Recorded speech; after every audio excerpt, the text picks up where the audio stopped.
బంగాళాఖాతంలో అలజడి సృష్టించిన తీవ్ర వాయుగుండం ఒడిశాలోని గోపాల్పూర్ సమీపంలో తీరం దాటింది. తీరం దాటే సమయంలో గంటకు 55 నుంచి 75 కిలోమీటర్ల వేగంతో ఈదురుగాలు వీచాయి.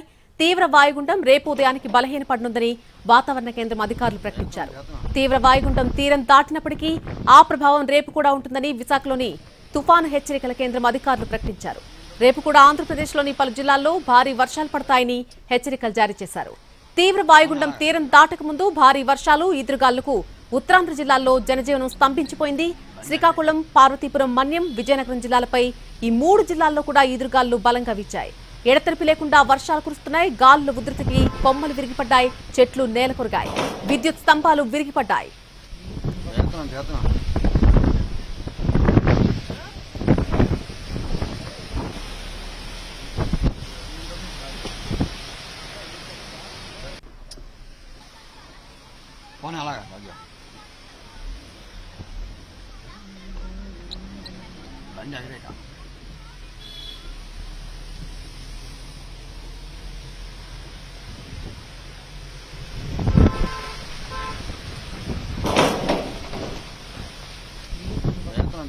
బంగాళాఖాతంలో అలజడి సృష్టించిన తీవ్ర వాయుగుండం ఒడిశాలోని గోపాల్పూర్ సమీపంలో తీరం దాటింది.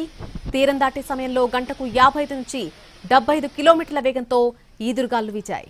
తీవ్ర వాయుగుండం రేపు ఉదయానికి బలహీనపడనుందని వాతావరణ కేంద్రం అధికారులు ప్రకటించారు.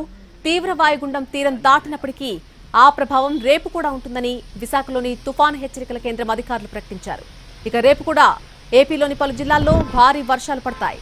తీవ్ర వాయుగుండం తీరం దాటక ముందు భారీ వర్షాలు, ఈదురుగాలులకు ఉత్తరాంధ్ర జిల్లాల్లో జనజీవనం స్తంభించిపోయింది.